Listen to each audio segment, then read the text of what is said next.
Hi, I'm Jake. And I'm Alex. And welcome back to the Movie Buff Reactions channel.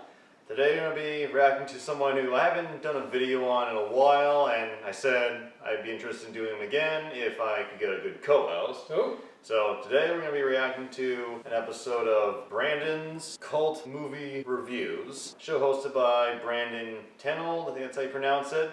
He reviews cheesy B movies, horror movies, all sorts. And he's done quite a chunk of movies that I have seen because I'm a B-movie holic. Just a little bit. Yeah.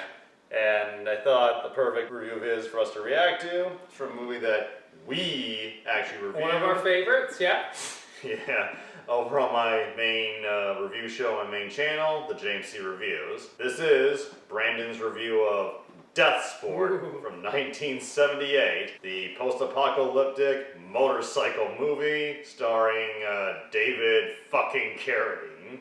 And before we jump in, did you enjoy that movie? Yeah, it had a campy feel, but... Campy, yeah, but I honestly think it's not that bad for a B-movie. Yeah. And for that time period. Has a great villain in Richard Lynch. Yeah.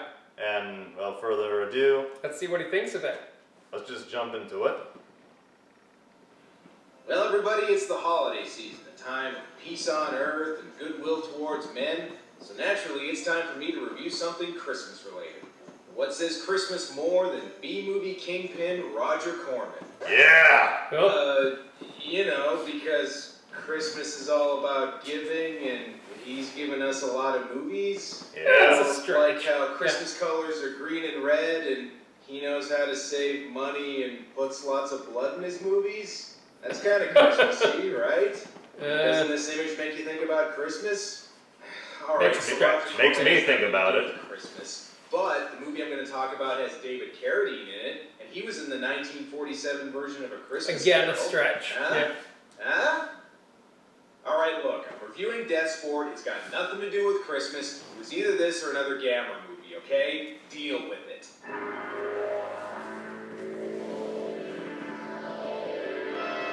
Psychedelic. Nice graphic there. So as I was saying, Deathsport is a 1978 post-apocalyptic movie produced by schlockmeister Roger Corman. Yeah. Corman's known for making cheap cash-ins on currently popular movies, but this isn't quite one of those. Instead, it's a cash-in on one of Corman's own movies. The movie's considered something of a spiritual sequel to Corman's own Death Race 2000, which also starred David Carradine and was a surprise hit a few years before. So, Carradine and Corman decided to team up for another futuristic extreme sports movie and made Deathsport. Whereas Death Race 2000 was a hit and is now considered to be a cult classic, Deathsport is... Deathsport. Not so much. Oh well. It's a cult classic, but a different kind. Hot smoke created during the making of this movie. No joke. According to director Alan Arkush, David Carradine smoked a ton of weed during the making of this movie. Makes sense. In case you think that's just I believe it. point, that's literally the first thing on the movie's IMDb trivia page. That reminds me, I better get ready for this movie myself. Okay, now I'm ready. Deathsport, because nothing says bloody, uncompromising combat like a generic sans serif font. Oh, and just remember, it may have taken 3 writers and 2 different directors to make this thing, but there is only one Roger Corman, baby. And what the hell? Jerry Garcia from The Dead with the soundtrack? Man, I'm not as prepared as I thought. So anyway, it's a post-apocalyptic movie, which means it begins with some good old post-apocalyptic narration.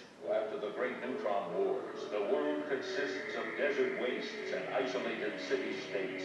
A few machines remain as a reminder of the past. Unfortunately, those machines are all Philips CDIs. So the basic premise is that there's 2 kinds of people in the future. City dwellers called statemen and nomads called range guides who roam the wasteland. David Carradine plays a guide called Kaz O'Shea, and it's a good thing he's got his hood on. I'd hate for him to get a chill. Also, it looks like he's getting stalked by the bad guy from Invasion USA. Do not go to him. Wait for him to come to you. Bad idea, man. Remember what happened last time you let the hero come to you? Chuck Norris. Yeah.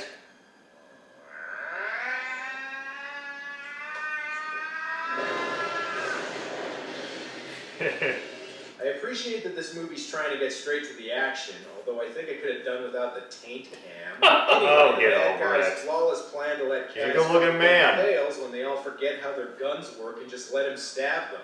Like sand in the wind, moving. Uh-oh. Looks like David's in full kung fu mode and is spouting off a bunch of pseudo-Zen dialogue. Like sand in the wind, moving. How shall I know if my sorrow is only the echo of some pity? Besides, I don't think he needs to keep moving since the bad guys just jump right into his disintegrator flashlight thingy. I'm guessing this opening was supposed to show the audience that Kaz is a total badass, but mostly it just looks like the villains have no idea what the hell they're doing. I think it works. Maybe sending in the Megaforce will prove more effective. Oh no, he got killed by a "we couldn't afford that effect" ray. Actually, he's just stunned and gets captured by the state men. Ah, jeez, I can see his balls. Just shove it and put it in the sidecar, will ya? Okay, we're less than 10 minutes in, and it looks like the villain's already defeated the hero. Hang on a second. What is this guy's name? Your life is your guarantee to the Aircraft War. Okay. That kind of sounds like the screenwriters just used a random Star Wars name generator, but I suppose it's better than his boss's name, Lord Zerpola, which sounds like they used a random Spaceballs name generator. Ankar is told by Zerpola to capture a female range guide. Oh, come on. You mean the female range guides don't just wear thongs like the men do? Are you a sleazy 70s drive-in movie or not? Anyway, this is Denier, our other hero. She'll get naked He's soon enough. through the wasteland. But uh-oh, looks like there's trouble. Do you recognize them? No, but they might be mutants. I don't know if they're mutants, but judging by the soundtrack, I think you just gave them a cartoon boner. Some more bad guys on motorcycles show up, and again I gotta question this movie's fight scenes. For example, if you have weapons that can instantly disintegrate somebody, is using a net really necessary? Man, these guys are causing so much confusion nobody seems to notice this little girl getting kidnapped by the mutant Marty Feldman's here. Hopefully Denier can save her. Apparently not. Well, hey, they No. captured Denier. You know, these guys are pretty effective when they actually remember that they have guns. Back at the city, it looks like Kaz isn't too happy about his accommodations. He actually hurt himself doing this scene. Well, looks like you're going to be in this room for a while. Might as well look for a good place to hang your belt. Oh, come on. David You knew I Carradine. had to do that joke. I appreciate a good Why bit did of dark Stephen want to humor. capture these two so badly anyway? Do you know why they have taken us? To fight Deathsport. Title drop. Cue the What the seizures. hell is going on now? Jesus, I think this is the only Corman movie that requires a seizure warning in front of it. I tell you to be quiet in there.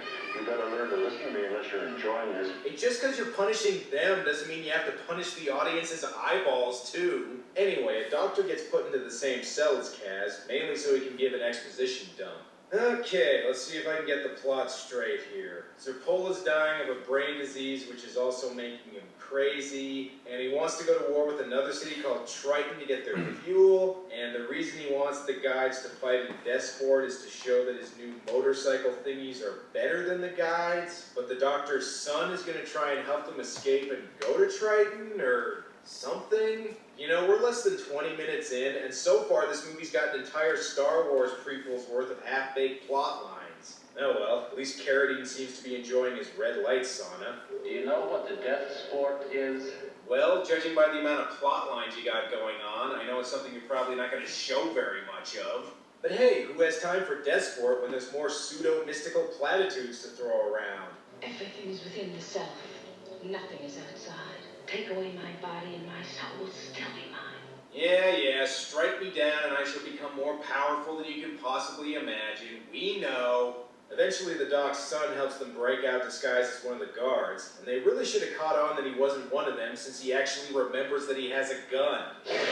This is for the people in the audience with epilepsy, you asshole.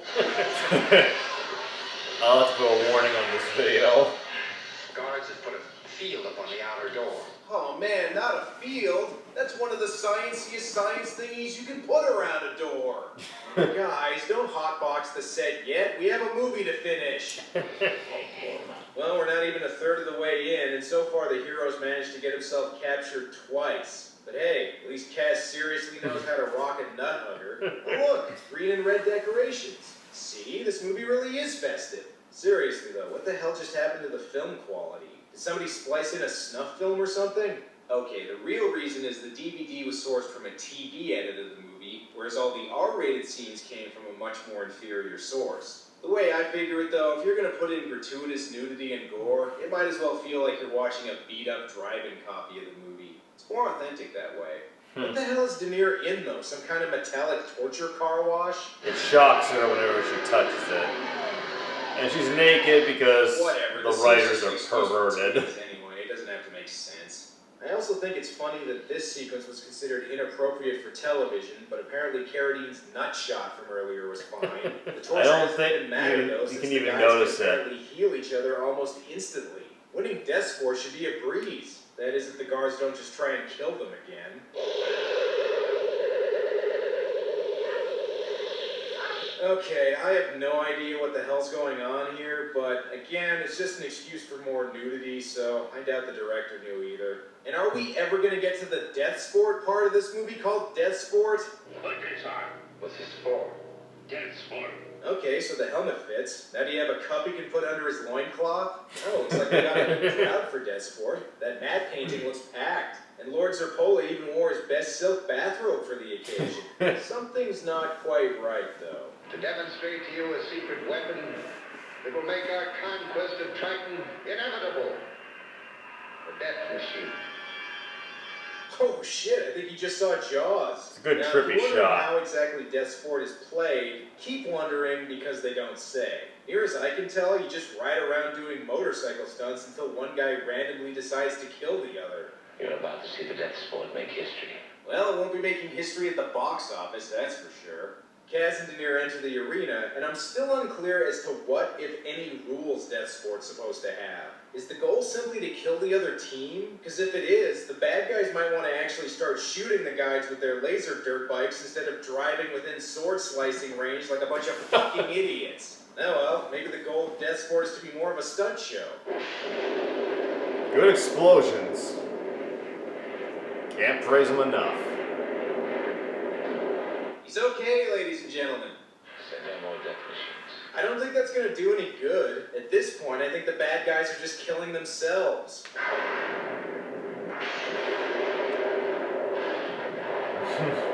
Stop exploding, you cowards! We won't take those machines. Really? Because it seems like you're doing pretty good without them. Then again, it does seem like the bad guys have no idea how they work, so sure, take them. You idiot! You let them escape! No him! You know, he's kind of right. Maybe next time you should send out some guys who know that guns can reach farther than swords can. Ankar chases after the guides, and at this point I'm beginning to think the editor was on drugs too. So in addition to not knowing how Deathsport's actually played, I'm still not really clear on where Kaz is going or what exactly the bad guys were hoping to accomplish by putting them in Deathsport. Hopefully this movie starts making more sense.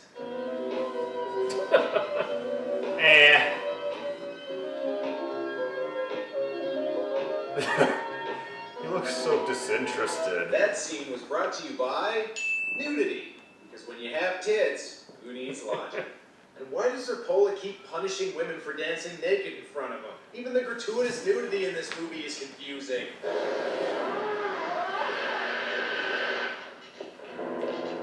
Okay, I guess the main bad guy's dead now.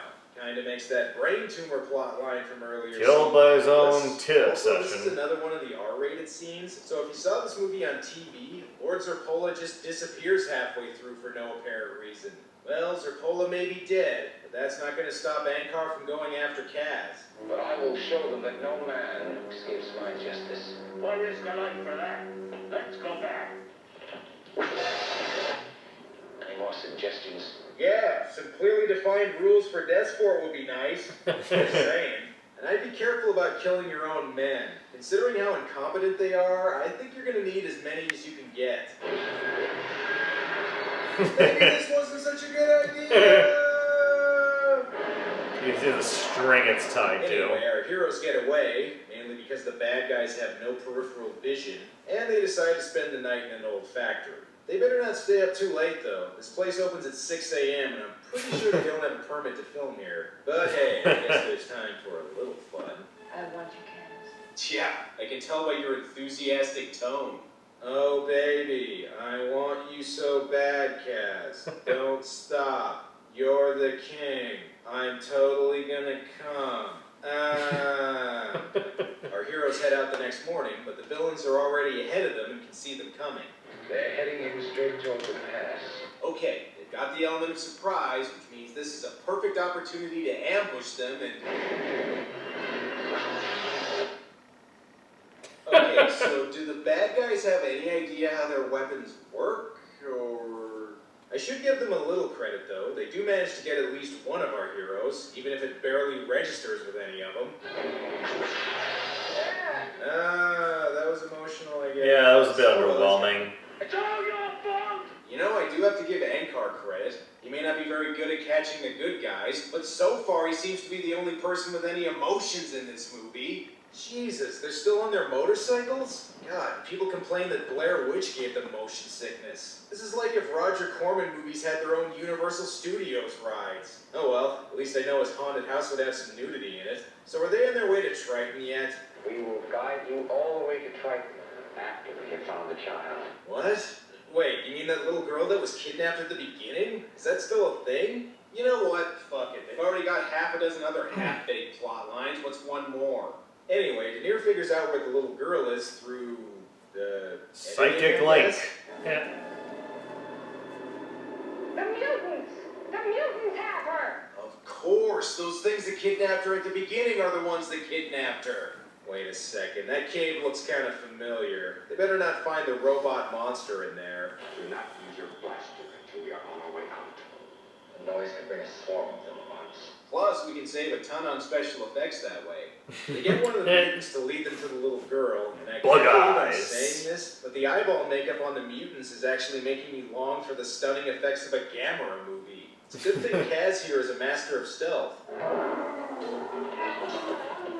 Now well, time to get out of there. After all, never stop moving. All we are is dust in the wind, or whatever the hell you said earlier. Like I sand would in ask the one of wind, them to keep shoot one of moving. them, but I think they used up their special effects budget for this scene already. Oh well, the important thing is Denier saved her daughter, niece, sister, friend. Who is this little girl again? I mentioned earlier that this movie isn't one of Corman's cash-ins on a popular blockbuster, but I do think he may be borrowing some things from another movie. Sound familiar? Yeah.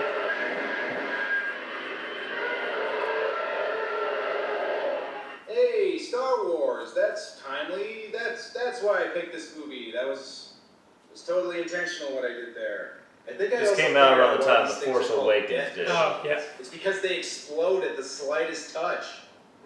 What did Zerpola say about them earlier? To demonstrate to you a secret weapon that will make our conquest of Triton inevitable. Yeah, unless a butterfly lands on him, in which case you're fucked. Looks like Kaz is taking care of the bad guys. How's Denier doing? Marcus, look! Look, a new matte painting! My god, it's, different from the other one. Well, they may have gotten away, but Kaz and Ankar still have a score to settle. But first, more platitudes. Man is like a candle.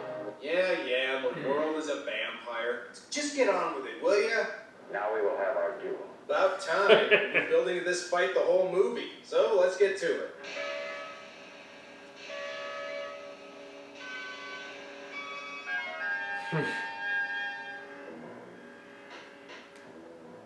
Are you guys gonna actually fight, or just edit each other to death?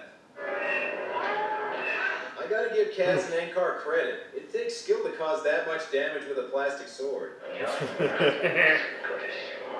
That's weird. Usually people say I'm not as good as my dad.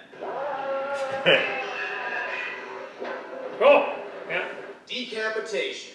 Once again, that shot was from the R-rated version of the movie, so if you saw it on TV, Kaz defeats Ankar after he just doesn't have a head for some reason. So, the travelers are in a better place, or a different place at least. War has been averted.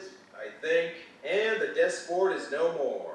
I'm guessing. The point is there's only a few minutes left. But wait a second, what about Kaz and Denier? Where will you go now? With you? You don't want it? Yes, I do. Then our union is complete.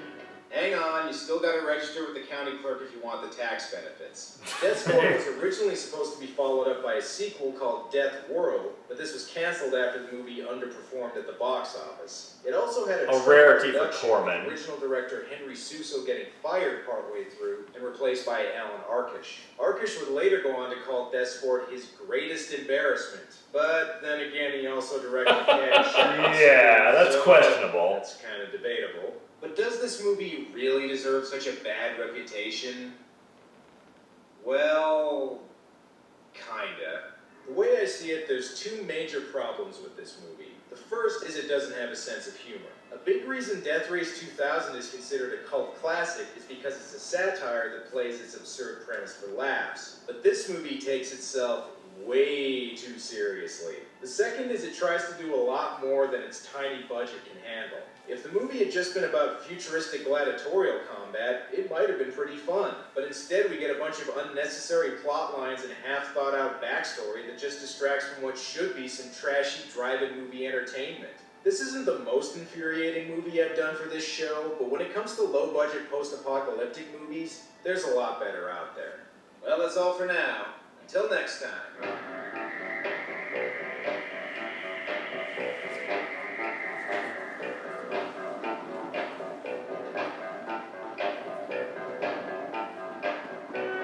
See if there's an after credit clip. Gotta give a shout out to the patrons. Yep. Respect.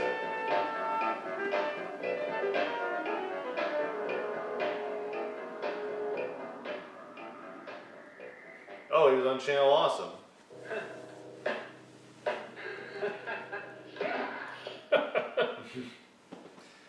So that's Brandon Tenold. It's an odd word name to pronounce, but what did you think of him?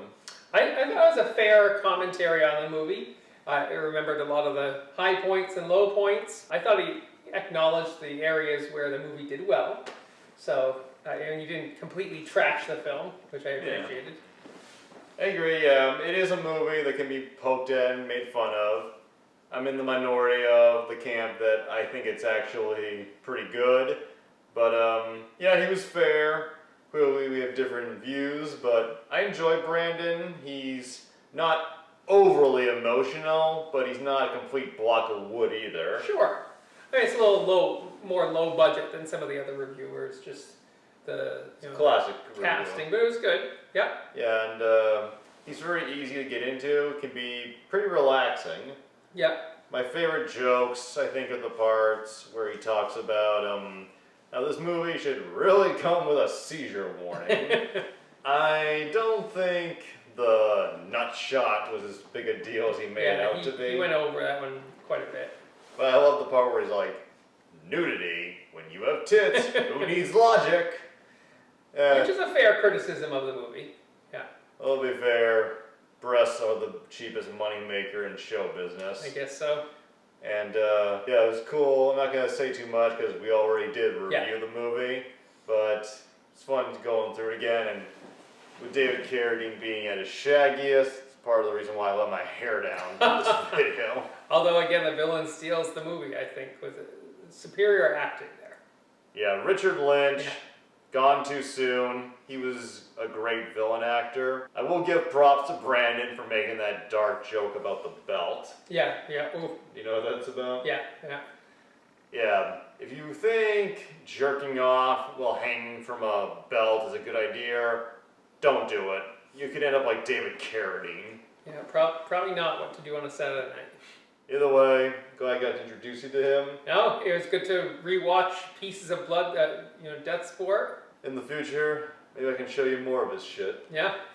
Either way, this is fun to do. I hadn't seen this in its entirety before, so till next time. All right, enjoy.